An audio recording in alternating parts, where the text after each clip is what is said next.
All right, welcome back to the Level Up and Live podcast, the show for business owners who want more than transactions. They want transformation. I'm your host, Sean Meyers, and my mission is to empower business owners to design a life they don't regret without sacrificing health, relationships, or spirituality. We do that through the Level Up and Live Mastermind, built on 5 pillars: accountability, clarity, support, guidance, and community. Today's guest has a powerful story of grit, transition, and building legacy. Jeremy Laurence is the owner of Air Woodlands AC and Heating, a trusted local HVAC company serving the Woodlands and surrounding areas. Jeremy took over from founder Sam, who started Air Woodlands in the 1990s with the belief that treating customers with honesty, fairness, and relentless service would build something lasting. Jeremy, a husband and father of 3, partnered with Sam for over 7 years before stepping into the lead of the business in 2018. Today, he carries forward the same value of integrity, family, and community while leading a 24/7 service business in an industry known for pressure and high stakes. In this episode, we'll dig into Jeremy's journey, the challenges of leading a family-owned service company, and how he balances family, faith, and leadership in the grind of entrepreneurship. Jeremy, welcome to the show, brother. Thank you, Sean, for having me. So let's start at the beginning, man. How did you first get connected with Sam, and what made you take the leap into ownership? So to get back from the beginning, my ex-father-in-law was in the AC and heating business, and he's the one that introduced me to the trade. I've always been around construction. My dad my dad worked for construction, had a little side business, but I always enjoyed the construction aspect of business. And so my ex-father-in-law gave me an ultimatum: "Hey, do you want to work for me? And this is what I could pay you." And I said, "Well, I like what I'm doing." He said, "Well, why don't you come do this?" So I worked for him, but our moral compass did not line up. And I really seen that after years of working for him. And so then I met Sam later on in the years after I already had some experience.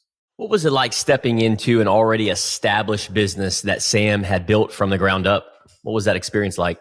So Sam was a very easygoing, where I'm at today, Sean. I mean, I want to be more of a business owner, leader, and all that stuff. Sam was more of a hobbyer. He did this to pay his bills. He had a passion for yoga. He would literally go to India and practice yoga for weeks on end there at the end. Wow. And so that was just his thing. And so the business was just, feeding, what he enjoyed life. And so then when I took it over, I was handed 6 shoeboxes of "Here's Air Woodlands," and a phone number. So, and it was like, wait a minute, this isn't what I signed up for. And so me and my wife have literally had to restructure and try things and fail at things and try this and over the last, 8 years. Entrepreneurship, you just spelled out the definition. Try this, trial and error, mistakes, failure, up and down. It's not always rainbows and sunshines, is it? That's 100% correct. So what values did you see in Sam that really shaped how you now lead Air Woodlands? So Sam was always he had integrity. He always said, if he said he was going to do something, he would do it. And he was a very likable person. You could call him in the afternoons and ask him a question, or, he would try to go there. He understood the value of people are hot, their air conditioners are out. You need to be there to service them. Even if this wasn't his passion in life, he understood them, the simple values that people need air conditioning and heating. So running a service-based business, and just a little bit of history about myself, I've always had service-based businesses. And I used to think that it was a 24/7 availability, text message, email, you name it, I got you. And this was early stages in my entrepreneur career. And I know some companies, and I think yours, that's one of the things that you offer is a 24/7 availability, correct? Yes, sir, we do. Now, I'm curious on how you manage the demands without burning out yourself or your team. For the first couple of years, it was really me, my wife, one other technician, and a helper usually. And the business wasn't, we might get 2 or 3 calls a weekend, for emergency service and all that stuff. And it was, we had to go. They called, we have to go. But it was also chasing that dollar, because I was a technician that got into leadership as a business owner. I bought the business, but I was no owner. And so I always thought I had to go work. I had to go to work. I had to, leave my family. I had to go do this. A little funny story about mine and my wife's first date. Actually, a job came in, and I wrote a note and put in her car and said, "Sorry, I can't make our first date, but I have to go do this AC job, and I'll make it up to you." That was our first date, Sean. And so like she knew me prior to that, but that was like actually our first real date that we were going to go on. Wow. And so, that was always my thing. And I always saw my dad as a hustler. He would work his, 9 to 5, but it was actually 6 to 3:30. Then he would get off and go work in the afternoons. And I just thought that's what you did. You worked, you provided for your family, you go to work, you do all that stuff. So then transitioning to the 24-hour thing, like where we are now, it's like, is this an emergency? Is there, can it wait till Monday? Do you want us out today or can you wait till tomorrow? We've learned that our emergency is sometimes not somebody else's emergency, or their emergency is not also our emergency. Well, when I hear 24/7 availability, I love that because when an HVAC goes down, AC, especially we're recording this in Texas, it gets upwards of 100 plus degrees. So if they've got a kid or a baby, it's like you said, if this is an emergency, then having that availability and knowing that, I know that's pretty important to have, especially with HVAC company and plumbing and some of the other different industries. Mm-hmm. But it also comes with a high price tag as well, right? Yes, sir. Now, I'm curious because a lot of our listeners and viewers, they are business owners and emerging leaders. What has been the toughest season since stepping into ownership, and how do you navigate it?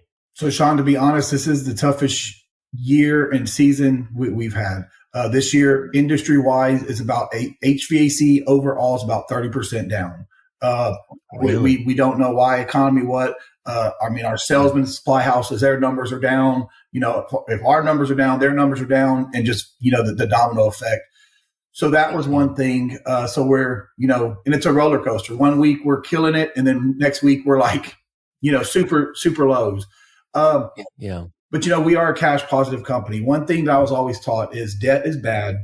Pay your bills on time. Always pay your vendors and always pay your employees. You are second best. Yeah. And me and my wife has always done that from the get go.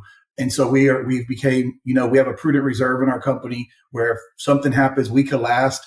A lot of companies failed during COVID, and we were one of the ones that stuck it out because we could pay our employees and we could keep them going. Yes, our business was still going, but we still had stuff on the back end that we could take care of them if we needed to.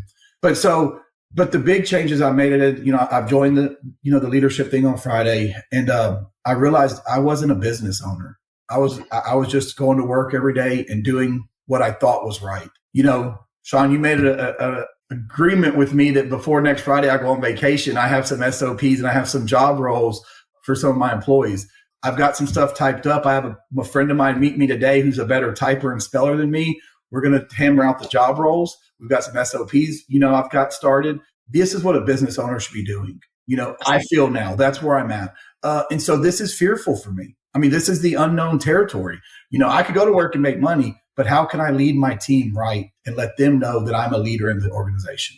Man, I love that you shared that, and I appreciate your vulnerability because that's where it all starts. And you've done that since day one of meeting you in our short period of time of coming into the Level Up and Live Mastermind group. And you've put the pride and ego to the side, and you've gotten vulnerable, you've gotten curious, you've asked questions, and you've reached out. You've embodied everything that we're all about.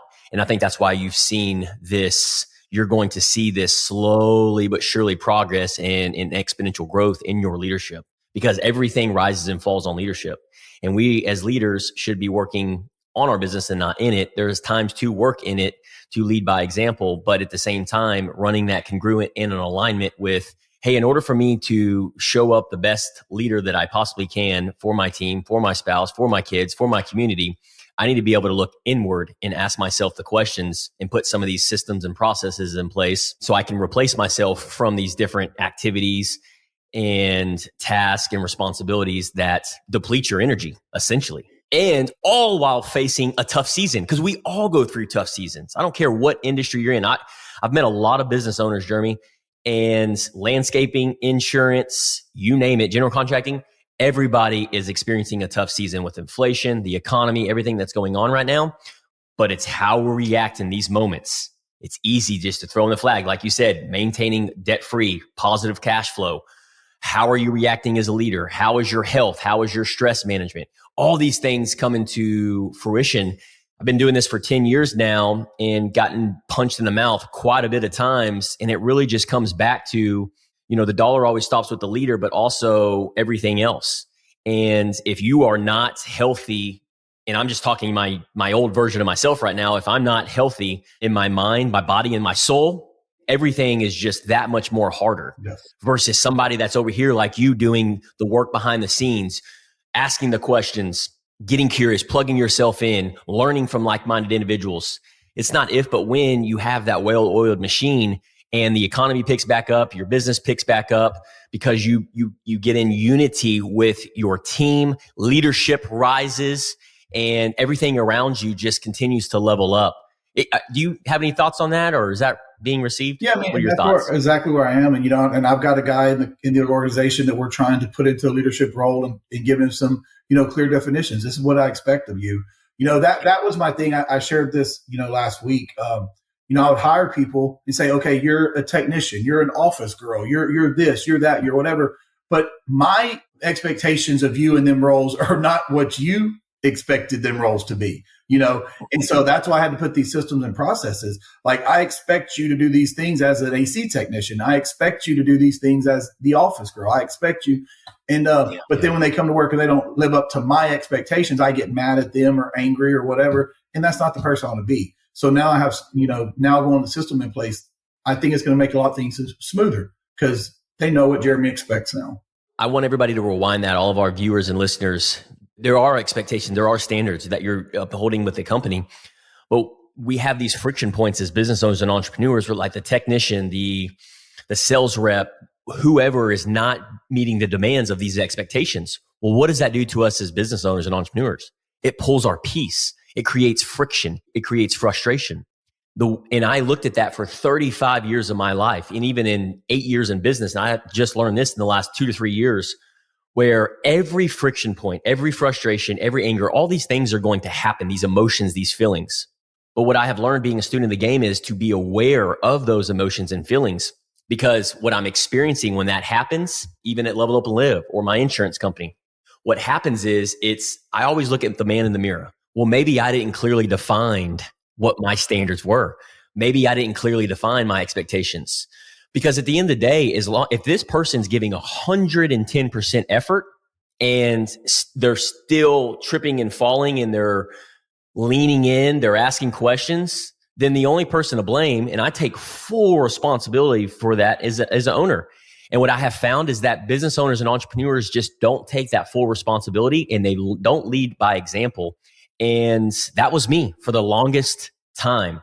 So now, every chance I get, if I meet a business owner, Jeremy, I'm like, hey, it's Sean Meyers. Nice to meet you. And within a matter of 3 or 4 minutes, man, they feel like they just got a ton of bricks just thrown at them because I like to hit them hard. And I'll meet people where they are, but I've learned that in the Level Up and Live Mastermind group. I'll share a quick little story. I'll never forget this. Jeremy Royster, right? Inferno Customs here in Willis, Texas. I met him for the first time, Jeremy. He came in, leaned in, and he told me a story about what was going on with one of his team members and employees. And I was listening, I was observing, I was meeting him where he was. Immediately, my strong personality came out, and I was like, one of the things that he had said, I had said, you can't share that. You can't say that to your employees. And I reflected back on that after the mastermind group, and I was like, how was that received? I actually called him. I was like, I want to apologize on how strong I came off on you, because I know that was probably like a ton of bricks. I just met this guy, dude. If he would have known me for 6 months, he'd been like, oh, that's Sean coming from me for love. But I'm so passionate about that. And I want all of our business owners and entrepreneurs to understand that everything rises and falls on leadership. It's not the employee's fault. It's not the weather's fault. It's not the economy's fault. It's not the president's fault. It's us. Yes, sir. We're the problem. And if you can get that out of the way, then okay, we can do something about it, right? We can start working on what we need to do. You have any thoughts on that? Yeah, I mean, that's exactly. I've realized, that if I can't admit I'm wrong, how do my team admit that they're wrong? I was talking to my secretary yesterday, and she was doing something. We have a system for our board for numbers and stuff, and she was like, she didn't want to admit she was wrong. And I was like, Dakota, it's okay to say you're wrong. I mean, we all make mistakes, and just that you could see the relief in her face, like, oh, he's not mad. I mean, we fixed it. And I sat down in another office chair with her and, another employee, and we went through the numbers, and here's this. And it all came out. And then like after she was like, hey, thanks for taking that time for me. I mean, those little things right there are what I'm learning as a leader to be there for my employees instead of saying, here, go do it, go figure it out. That's awesome, man. I love that. And because you're creating that trust, you're creating that safe place. Because I mean, I've been doing this for 10 plus years, and we don't want to make mistakes. We don't want to fail. And us as leaders being able to communicate that, like just you did, is so powerful. Being able to, hey, this is a safe place. Like, we're going to make mistakes. We're human beings. Let's just own it. Let's own up to it, and let's correct course. How do we grow from it? And man, I love that you share that, because I think that's so powerful, and it's very uncommon. It's very rare these days. And I'll be the first to admit, like, that was me for several years. And I know a lot of my team members, we joke about it now, but a lot of them have PTSD from Sean. 100%, brother. So I've had to work on that, dude, for 3+ years now. But here's the thing. It's caught, not taught. They've seen the transformation in their leader. And that's what's happening to you, my friend. They see the transformation. You can say one thing, but you actually doing it, taking action, taking the necessary steps to find that alignment, creating that safe place. We're in this together. Having them buy into the mission and vision. Man, it's a beautiful place. And our listeners and audience and viewers, they have the power to do that as well. It's like you said, just taking one day at a time and keep the momentum going. Now, I want to pivot slightly, because I know this is important to us, with faith, family, and leadership. You're described as responsible, honorable, and family first. Would you say that's pretty accurate? Yes, sir. How do you bring those values into business decisions when things get really hard in tough seasons of life? So I know with my faith, my higher power, Jesus, has been with me over all the years, even through my mishaps and all that stuff. He's always led me in the right direction if I allowed him to. You know, as a family man, I have failed multiple times over the seasons and the years, not being there for my kids, not being there for my wife when I should have been. And I could look back and I could see them things. The change I'm implementing now is to try to be there more for my family. You know, my wife loves like little things, like the dishes being done at night, the bed being made in the morning, them little things. And I'm trying to teach my 3-year-old, like, hey, let's go make the bed for mom. You know, it's just in little things like that of being of service to others, you know, not just business wise. I want to try to do this at home also. You know, she wasn't feeling good last week. There was one night, which this probably hasn't happened. Sean's been married. She wasn't feeling good. And I said, it was like 7:30. I said, hey, give me the boys. You go lay down. She's like, no, it's okay. And I'm like, no, we'll go out and back and goof off. And then just those being of service to her, you know, to show her that I'm not just trying to change at work. I'm trying to bring this into our home also. I love that, man. And so it sounds like her her love languages, because there's 5 love languages, is acts of service. She likes that one. She likes gifts. Yeah. She likes several. What's your top 2 love languages, Jeremy? Do you know? Words of affirmation. Okay, I really like the praises. And then probably gifts, meaningful gifts. And like my little thing, write me a love note, tell me thank you. It means more to me than, you know, a new toy for outside. Well, for all of our viewers on YouTube, I know you're seeing Jeremy right now. Hey, Jeremy, by the way, man, you got the really nice haircut. Your beard's looking good today. The collar's looking good. Thank you, sir. Looking sharp, brother. Yeah, I was trying to. Look, it got me blushing over here, Sean. Well, that's funny because, I resonate with that. A lot of men I'm words of affirmation as well. My second one is quality time, though. I love quality time. Good deal. So for all of our listeners and viewers, I highly recommend it, especially with our spouses. And because I love to tap into this and just spend a minute or two on it.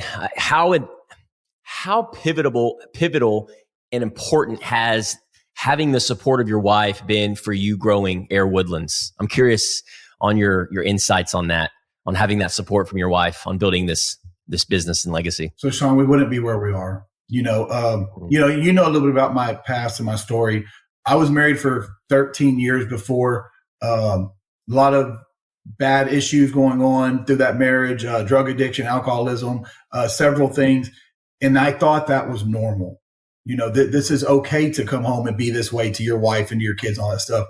God made a major change in 2016 with me. And I met Angela and I married her in 2018. I met her in 2017 and the beginning of 2017, I married her in 2018. What I will tell you about Angela is though, like, she's a good woman. She loved my 2 kids when I got custody of them. You know, when I told her like, hey, I want to buy this business 13 days before our wedding, and I'm going to clear out our bank account. And she said, I'll support you, and just those things. She's always stood by my side. My ex wasn't like that. It was like the positive and negative effect. If I said, let's try this, she said, it's going to do this. Angela's my mate. She's my partner. Yeah, we pick each other and we give each other a hard time, but I know that she's my God-given woman. She's going to listen to this podcast. I hope so. I might just going to take that little piece out, Sean. Can you send me that little brownie point? It's going to be a clip, brownie points. No, I can hear the conviction in your voice. And the reason I bring that up is because that's so powerful. We're so big on that at Level Up and Live because I've had so many friends that are entrepreneurs and business owners over the years. And they've built a successful, thriving business, millions of dollars. But everything else has been neglected. The kids, the wife, the health, the relationships. And to a certain degree, man, that was me for 8 years. And that is what I'm fighting against. You can have all this money in the bank, but if you're not a kind person, if you don't honor, and have that love and that kindness and that humility, who being a child of God and who God has called us to be, then what's the point? Mm. And when I hear you share that about Angela and how she's supported you in your business, I agree with you 1000%. And if that's not the case for our viewers and listeners right now, then I would encourage you and empower you to be intentional about doing something about it, finding out the love languages, it really comes down to intentionality behind it. And what I've learned, when I wasn't intentional, that's when everything else got neglected. We're going to have different sacrifices where there's going to be sacrifices that are going to happen. But what I've learned is being aware of those sacrifices and making sure that that's where time blocking comes in. That's where time management comes in, making sure when we're on the podcast, I'm talking to Jeremy Laurence. I'm not on the phone right now. I'm not doing 15 other things. I'm here, brother. I'm with you. And I think sometimes we get away from that. And I would just encourage anybody to revisit that, and time block, be present, whatever it is that you're doing, and be all in, be all there. I know that's been a game changer for me. Now, you'd mentioned kids. Go ahead. You want to share something real quick? Yeah. And if you're on here and you're listening, I'm not 100% time blocker yet. Me and my wife have kicked around the idea, but I know little changes make big, monuments. Yes. I started putting down my phone every night around 7:30, 8 o'clock on my nightstand in another room, and I try to be there. Just in little things. I noticed it right after I joined the Level Up and Live group. Somebody else was talking about it. And my 3-year-old sat on my lap and was like, Daddy, read a book to me. Daddy, read a book to me. And Sean, I was in that famous pose that we love being in. Daddy, read a book to me. And I'm just ignoring my son, and going back to my wife, she's not an ignorer. They could say mommy and she's right there. And I could see the look on her face like, that could be quality time that my 3-year-old could have had. And that's when I made that change, and I'm not perfect at it yet, but I try to do it every night. I try to put my phone down. And I even changed my voicemail. Like, hey, if this is an emergency, reach out through the office line. But I put my phone down at night, because what I've learned is they need me just as much as my business needs me. Actually need me more. Yeah, agreed, man. And speaking of kids, what do you want your kids to learn from watching you lead in your business and even in your personal life and a lot of these things that you're working on and build this business? What do you want your kids to learn from watching you? So I really want my kids to know, like, to my children, ones are 19 and 20 now. So they saw the old dad or Jeremy or whatever. The new ones have never experienced that. And I hope they never have to experience that. God will, it never happens again. But I want them to know if there is mistakes, you can always turn your life around, that you don't have to live in that pity of, oh, poor, pitiful me, look at me.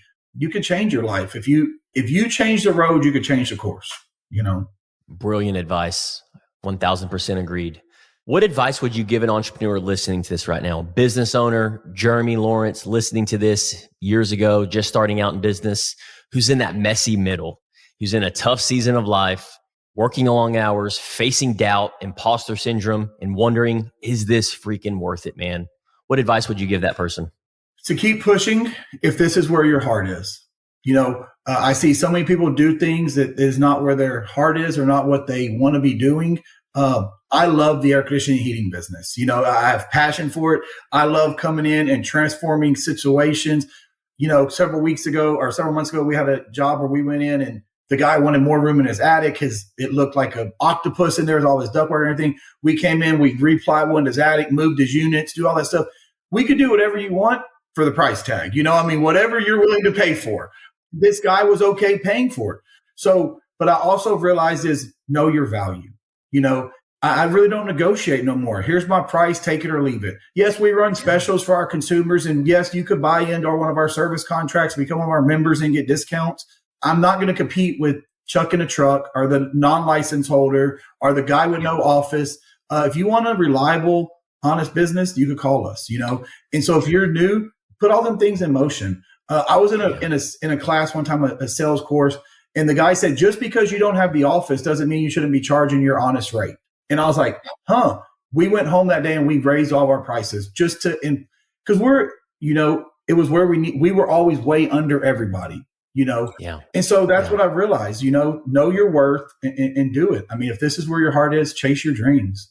Well, Jeremy, thank you for sharing and opening up today, brother. I really appreciate you sharing your story. Your journey is definitely proof that leadership is more than just keeping the AC running. It's about integrity, faith, and serving people with excellence. Appreciate you saying yes to the show today, leaning in, sharing your story, and being vulnerable, man. Really appreciate it. No problem. Sean, can I bring up one more thing on here? Also, you said about community and giving back and all that stuff.